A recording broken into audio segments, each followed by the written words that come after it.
Marcus Wellington was taken aback when the woman clad in a plain grey sweatshirt reached out to his million-dollar prototype. "Go ahead and try," he taunted, confident she would stumble just like his best engineers had. Yet, as Kate Williams prepared to dive in, she was ready to demonstrate that brilliance doesn't conform to convention. The polished floors of Wellington Aerospace Industries mirrored the stark fluorescent lights as Kate Williams entered through the main doorway. Their scuffed soles whispered against the smooth concrete, a subtle sound that heralded her arrival to all within listening distance. She grasped a manila folder holding her resume, her knuckles pale with anxiety. At 34, Kate had mastered the art of dressing casually for interviews. Her grey sweatshirt was tidy yet nondescript, while her jeans leaned more towards functionality than style. She had gathered her auburn hair into a straightforward ponytail, steering clear of any style that could attract unnecessary notice. Experience had shown her that appearing too refined often hindered her in male-dominated fields. The reception area hummed with energy. Men clad in tailored suits rushed by, engaged in conversations through wireless headsets regarding quarterly projections and military contracts. Kate observed how their gazes passed over her without acknowledgement, brushing her aside as if she were an outsider unworthy of their realm of high-stakes engineering. "Ms. Williams?" Helen Foster came forward, her smile exuding professionalism. The executive assistant's custom blazer and pearl earrings exuded an air of refined professionalism. "Mr. Wellington is prepared to meet with you." As they strolled down the hallways adorned with accolades and images of polished aircraft engines, a sense of achievement enveloped them. Kate examined each image with great attention, identifying breakthroughs that transformed the aerospace sector. She had been closely observing Wellington Aerospace's endeavors for years, appreciating their innovations in fuel efficiency and turbine design. The industrial workshop they stepped into left Kate utterly speechless. Imposing overhead cranes deftly maneuvered engine components, as technicians clad in pristine coveralls meticulously assembled prototypes worth millions. The atmosphere buzzed with the rhythm of advanced equipment, infused with the recognizable aroma of lubricating oil and metallic fragments. Marcus Wellington occupied the focal point, effortlessly drawing the gaze of everyone present, even from a distance. His silver hair was impeccably styled, and his navy suit was custom-tailored to exude an air of authority. At 55, he transformed Wellington Aerospace from a modest repair shop into a global powerhouse, and his confidence was evident in every gesture. "Ah, so you must be the enigmatic candidate," Marcus remarked, hardly lifting his gaze from his tablet. His tone exuded a relaxed indifference, typical of someone who is used to being the most intelligent individual present. "Your resume was crafted fascinating. However, I must express that you don't entirely align with our usual expectations for a senior engineering role." Kate squared her shoulders, locking eyes with him unwaveringly. "I recognize that this interview is quite unorthodox, Mr. Wellington. To say it was unconventional would be an understatement," Marcus indicated with a sweep of his hand around the workshop. "This isn't precisely a venue for—" He halted, his gaze absorbing her unadorned clothing. "All right, let's discover your true potential, shall we?" As Marcus spoke, Dr. James Harrison and Kevin Anderson shared doubtful looks, their expressions revealing a mix of disbelief and curiosity. The true challenge was on the verge of starting. Marcus guided Kate to a workstation, where a sophisticated engine component lay in a state of partial disassembly. The prototype shone brilliantly beneath the harsh industrial lights, its complex network of tubes, valves, and electronic sensors, embodying countless hours of development and a significant financial investment in research. With a flourish, Marcus declared, "This is our latest advancement in hybrid turbine technology, or at least it was meant to be." His voice held a hint of exasperation, indicating that this wasn't the first occasion he'd addressed the troublesome engine. Just 3 months back, everything was functioning flawlessly. Then an unexpected turn of events occurred. Dr. Harrison advanced, his expression somber. "Our entire engineering team has been tirelessly dedicated to this effort, working day and night. The engine ignites, operates flawlessly for precisely 43 minutes, and then ceases all function without fail each time. "The shutdown sequence is flawless," Kevin remarked, his youthful face tinged with the shame of ongoing setbacks. "There are no warning indicators, no error codes, and no signs of mechanical stress. It simply halts." Marcus faced Kate, a playful challenge dancing in his smile. "We have conducted every possible diagnostic available. Thermal imaging, vibration analysis, and computer simulations are essential tools in the field. Our top engineers, individuals with years of expertise and advanced degrees from renowned institutions, are utterly perplexed." Kate moved toward the engine with caution, her gaze meticulously examining the intricate setup. The gathered technicians' skeptical stares bore down on her, heavy and unyielding. A number of onlookers paused their tasks, anticipating what they believed would be a cringe-worthy display. "The contract deadline is next Friday," Marcus pressed on, his tone becoming more intense. "The military is poised to abandon the entire project if we fail to provide a functional prototype. $100 million contract is at stake." He grasped a wrench from the nearby tool cart and extended it toward Kate. "Allow me to present my challenge, Ms. Williams. If you can solve what my team of specialists couldn't, the position is yours. Experienced engineer, comprehensive benefits package, initial compensation of $150,000. And if I can't?" Kate inquired softly, her gaze already fixated on the engine's cooling system, curiosity blossoming within her. Marcus let out a soft laugh, the sound reverberating against the lofty ceiling. "Then I'll be confident that my intuition regarding hiring practices remains reliable." He cast a fleeting look at his luxurious timepiece. "You have a time frame of 2 hours. Do you believe you can manage it?" Kate grasped the wrench, her fingers wrapping around the cool metal with unexpected assurance. 2 hours should suffice. The workshop was enveloped in silence, save for the faint, distant hum of machinery. Even the technicians engaged in different projects appeared to feel that something momentous was on the verge of happening. Kate Williams had just taken on a challenge that had bested some of the most brilliant thinkers in aerospace engineering. As Kate delved deeper into the intricacies of the engine, the whispers of doubt began to circulate almost instantly. She could hear them, despite the workers' attempts at subtlety. Snickers and whispered comments that were not entirely meant to be unheard. "Are you kidding me? Does she really believe she can figure this out?" Kevin Anderson whispered to a co-worker by the parts cabinet. "My younger sister might be able to recognize more engine parts than this woman." Dr. Harrison stood with his arms crossed, observing Kate's every action with clear disapproval. "Marcus, I must express my doubts about the soundness of this exercise. We're squandering precious moments that could be dedicated to real solutions." Kate knelt beside the engine, her fingers gliding over the housing as she deftly steered clear of the scorching surfaces. Her movements were deliberate, almost sacred, as she followed the route of cooling lines and electrical connections. To the onlookers, her method appeared inexperienced, overly soft, and excessively careful. Is she worried that she might damage it? A technician's call-out sparked laughter among his colleagues. "Madam, it is already in disrepair." Marcus reclined against a nearby workbench, clearly relishing the spectacle. "Feel free to take as long as you need, Ms. Williams. Absolutely no pressure." His sarcasm was so dense it could be sliced through like butter. It's worth noting that Dr. Harrison holds 2 engineering degrees from a renowned technical institute.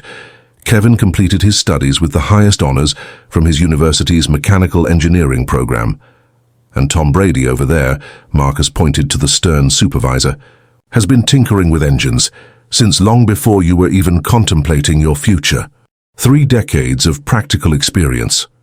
Kate brushed aside the remarks, directing her attention to a cluster of tiny sensors integrated within the engine's secondary cooling system.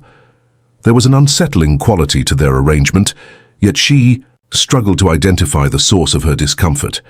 "Perhaps she could use a little guidance," Kevin remarked with a hint of sarcasm. "I believe we have a more straightforward version available that employs simpler language." The laughter intensified. Even Helen Foster, who had been upholding a stance of professional detachment, permitted herself a slight smile at the remark. "You know what I believe," Dr. Harrison remarked, his voice resonating throughout the workshop.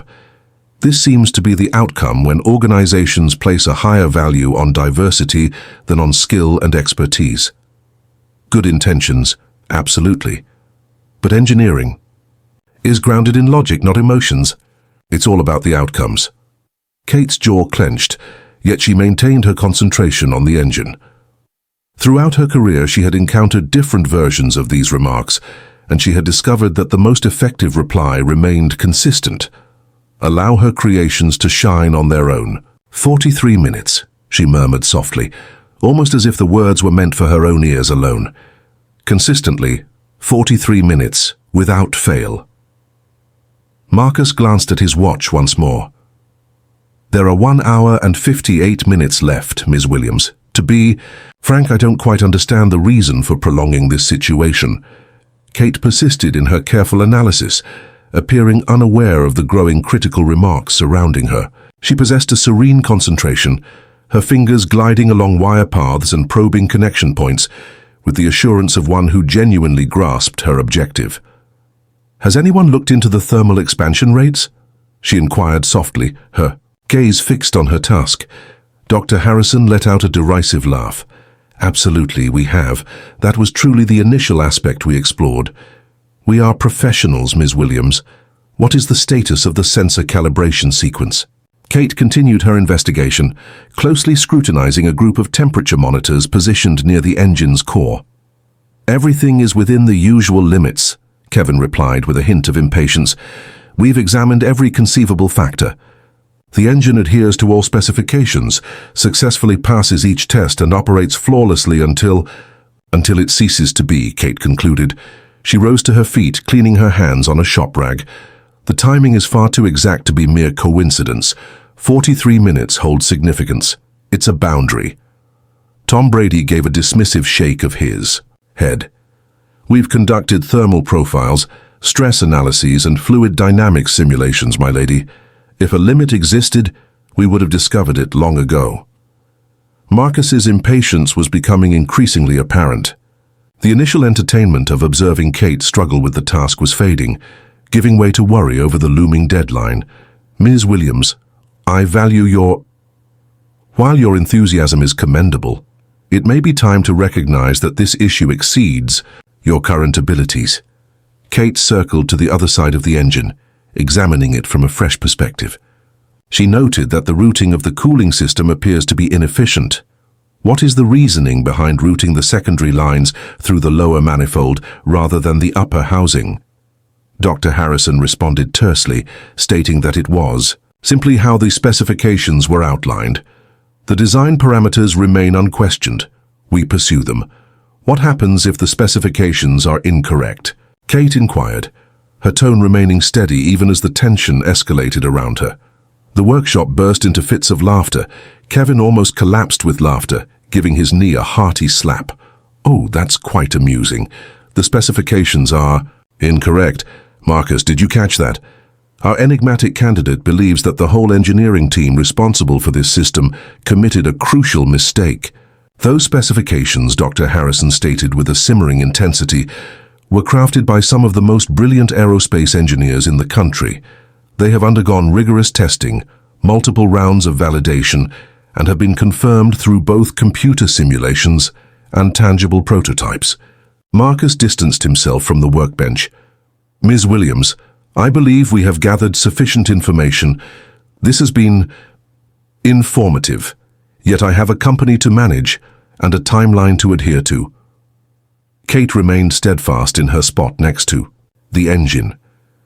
"Just 5 more minutes," she murmured softly, kindly. There was a quality in her tone that caused Marcus to hesitate. In spite of all that had transpired, her voice carried a newfound assurance that was previously absent. Kate knelt once more, her attention sharply directed at the junction where the secondary cooling lines met the main housing. Her fingers danced. With intention, assessing fittings and scrutinizing joint connections with the discerning gaze of one who had finally uncovered the treasure she sought. "The thermal expansion," she murmured, almost to herself. "The issue lies not with the engine itself, but rather with the positioning of the sensor. She gazed at Dr. Harrison, a newfound clarity illuminating her expression. You mentioned that the engine operates for precisely 43 minutes each time, correct? Is there no variation? That's correct, he responded with reluctance, his tone indicating a desire to avoid extending this discussion. What is the temperature in this workshop? What do you maintain it at? Tom Brady responded instinctively. 72 degrees, the ideal setting for meticulous tasks. Kate nodded, fragments of the story aligning seamlessly in her thoughts. The sensors are gauging temperature differences, yet they fail to consider the slow accumulation of heat in the surrounding housing material. After 43 minutes, the metal expansion hits a pivotal moment, resulting in a misleading reading. Kevin let out an exasperated sigh. That's absurd. The sensors have been adjusted to account for thermal expansion. We have experience under our belts. They're adjusted for the growth of the elements they're specifically observing, Kate continued, her voice gaining strength with determination. However, this does not apply to the expansion of the mounting brackets that secure them. She indicated a collection of petite metal brackets that fasten the temperature sensors to the engine housing. The brackets consist of a distinct alloy compared to the housing material. After 43 minutes of operation, the differential expansion generates sufficient stress to subtly misalign the sensors. Marcus moved in, caught in a battle between doubt and authentic intrigue. Even if that were the case, we're discussing minuscule shifts, mere fractions of millimeters. Even the tiniest. Fractions of millimeters will suffice, Kate responded. The computer perceives the distorted readings as a severe system malfunction and triggers an automatic shutdown to avert potential damage. The engine isn't malfunctioning, it's just being overly cautious. Dr. Harrison shook his head in disbelief. That can't be done. We should have identified something that fundamental during the initial testing phase. Would you? Kate inquired softly. Your preliminary tests likely took place over shorter intervals, prior to the thermal expansion hitting critical thresholds. Once you began conducting longer tests, you had already dedicated yourself to the existing sensor setup. The workshop had fallen into silence once more, yet this time the stillness carried a different weight. A number of technicians paused their tasks to pay closer attention to Kate's explanation. Marcus found himself genuinely contemplating her theory. It possessed a refined simplicity, a subtle oversight that could effortlessly escape the attention of engineers preoccupied with more intricate possible failures. All right, Marcus said, his voice laced with a hint of challenge and a spark of genuine curiosity. Assuming your perspective on the thermal expansion theory holds true, what solution do you suggest for addressing this issue?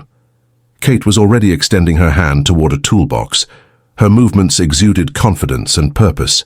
It is essential to move these three sensors to mounting points that utilize the same alloy as the main housing. This is a straightforward adjustment that will likely require around 15 minutes to complete. Dr. Harrison folded his arms across his chest.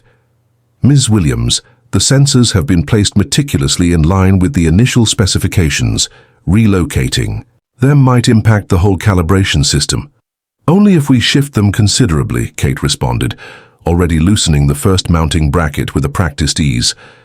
We are discussing a movement of approximately 2 inches, sufficient to uphold precision, while being distant enough to remove the expansion discrepancy. Kevin observed with a hint of doubt as Kate focused on her task.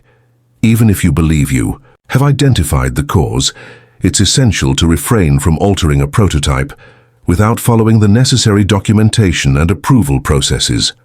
Marcus raised a hand. In typical situations, I would concur, but we have moved beyond typical situations. He halted, observing Kate's assured gestures. What was the time frame you mentioned for this? It will take 15 minutes to move the sensors. Then we conduct a test cycle, Kate replied, her focus unwavering from her task. If I happen to be mistaken, you'll lose 15 minutes, but can restore everything to its original state. And if you are indeed correct, Marcus inquired. Kate finally lifted her eyes, locking onto his gaze with unwavering intensity. Your engine will operate seamlessly without the interruption of a 43-minute shutdown. The workshop lay in utter stillness, broken only by the gentle clinks of Kate's tools, and the faint murmur of the ventilation systems in the background. Even the doubters appear captivated by her systematic technique in implementing the changes. Tom Brady stepped in to closely examine her technique. Even after his initial skepticism, he couldn't deny that Kate wielded the tools with the finesse of someone who had devoted significant time to mastering precision machinery. In just 10 minutes, Kate expertly moved all 3 troublesome sensors to new mounting locations. She meticulously reviewed every connection, assessed the integrity of the brackets, and ensured that the sensor readings aligned with the anticipated baseline values. "There," she remarked, taking a step back from the engine. "The sensors have been affixed to brackets crafted from the identical alloy as the housing. The thermal expansion must be consistent throughout all components." Marcus glanced at his watch. "Just 45 minutes remain in your 2-hour time frame. Do you believe your theory merits examination?" Kate nodded with assurance. "Ignite her engines." Dr. Harrison approached the control panel, his demeanor remaining doubtful, yet infused with a hint of what could be interpreted as hope. He declared the commencement of the startup sequence. The engine roared to life, exuding a smooth, powerful hum. The engine operated seamlessly for the initial 10 minutes, followed by 20 and then 30. As the 40-minute mark drew near, each individual in the workshop was fixated on the control panel displays with unwavering concentration. The familiar buzz had faded entirely, supplanted by the rhythmic thrum of the engine and a shared moment of suspended breath. 42 minutes, Dr. Harrison declared, his voice laced with tension and eagerness. 43 minutes, Kevin announced, his gaze fixed on the digital display. The engine kept on running. 45 minutes, Tom Brady remarked, a hint of disbelief lacing his tone. Marcus remained motionless, his gaze fixed on the screens that exhibited flawless operating metrics throughout all systems. There were no warnings, no anomalies, and no indication of the enigmatic shutdown that had haunted them for months. 50 minutes, Helen Foster murmured as she slipped into the gathering around the control station. Kate kept her composure, yet a subtle smile danced at the edges of her lips as she observed the expressions of those around her shift from doubt to wonder, eventually settling into a sense of reverence. "How can this be?" Dr. Harrison whispered, meticulously examining his instruments once more. "For the past 3 months we have been diligently tackling this issue." 3 months. Marcus gradually shifted to meet Kate's gaze, his face reflecting a blend of bewilderment, shame, and an increasing admiration. "Ms. Williams, I believe I should clarify my actions from today." "It's not necessary," Kate responded softly. "I've grown accustomed to demonstrating my worth, yet I find myself intrigued," Marcus went on, his tone gentler now. "Where did you acquire the skills to identify issues that baffled my whole engineering team?" Kate stood tall, prepared at last to unveil the truth she had held close all day. "I hold a master's degree in aerospace engineering from the same esteemed technical institute that Dr. Harrison attended. I possess 8 years of experience in designing propulsion systems for a prominent defense contractor." The workshop descended into silence once more, yet this silence was thick with the weight of realization and an increasing sense of embarrassment. "Before that," Kate continued, "I dedicated 4 years to serving as a Navy aviation mechanic, diagnosing engine issues in combat situations where failure was simply not an option." Kevin's cheeks burned with a deep crimson hue. "Why was this not brought up sooner?" "I've come to realize that when you present yourself in a certain way, people often prioritize appearances over qualifications," Kate replied matter-of-factly. "People often jump to conclusions based on what they see, and at times, it's more effective to allow your creations to convey their own message." Dr. Harrison stepped forward, a sincere regret taking the place of his previous hubris. "Ms. Williams, I must extend my heartfelt apologies to you. Your analysis was exceptional, and we treated you poorly," Marcus acknowledged with a slow nod. "The job offer remains, yet I have concerns that our typical salary may not adequately reflect your qualifications. It might be beneficial to explore a role that aligns better with your skills." With the engine running smoothly beyond the 1-hour mark, The ambience in the workshop shifted dramatically.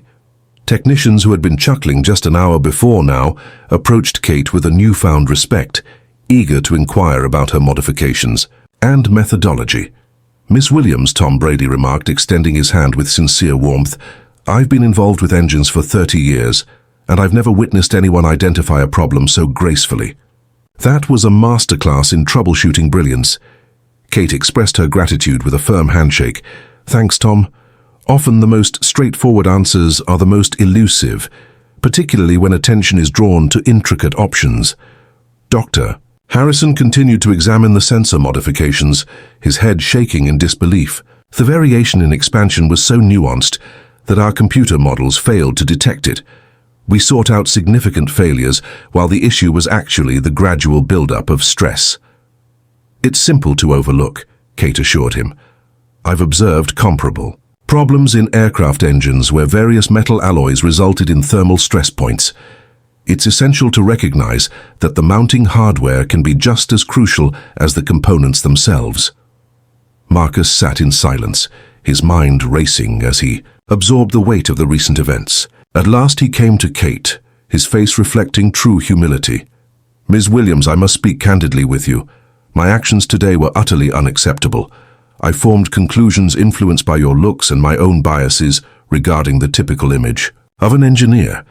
Kate acknowledged him with a nod, choosing not to interrupt, aware that he needed to complete his thought. Marcus went on to say that Wellington Aerospace has been facing challenges with innovation recently. "We have become overly self-referential, too certain of our own knowledge to entertain viewpoints from beyond our immediate circle. Today demonstrated that diversity transcends fairness. It is essential for thriving in a competitive landscape." He took a moment, surveying his team with a thoughtful gaze. "I would like to extend an offer for you to join us as a senior design engineer, with direct reporting to me. The initial compensation package includes a salary of $200,000, along with benefits and opportunities for equity participation." Kate weighed the offer thoughtfully. "Thank you, Mr. Wellington, but I do have a stipulation. Give it a name. I aim to establish a mentorship program for aspiring engineers, irrespective of their backgrounds or how they present themselves in an interview setting. There are various manifestations of skill, and it's essential for this organization to acknowledge that." Marcus beamed, the first authentic smile Kate had witnessed from him throughout the day. "Absolutely. Actually, I would appreciate it if you could take the lead on that initiative." As they shook hands, the engine hummed steadily in the background, a reminder of the importance of transcending assumptions and acknowledging brilliance in all its forms. Kate Williams had not only repaired the unrepairable engine, she had resolved something far more significant. Call to action, 100 words. At times, the most remarkable individuals are found within the most unassuming exteriors. Kate Williams highlights that true brilliance doesn't flaunt itself through lavish attire or esteemed accolades. It unfolds with subtle mastery and exceptional clarity. Have you ever felt overlooked due to your appearance or background? We invite you to share your narrative in the comments section below. Your journey could resonate with someone who truly needs to hear it right now. Be sure to subscribe for more amazing tales of concealed abilities and surprising victories, and share with us your location while tuning in. Keep in mind that appearances can be deceiving. The individual you overlook could be the one to transform everything.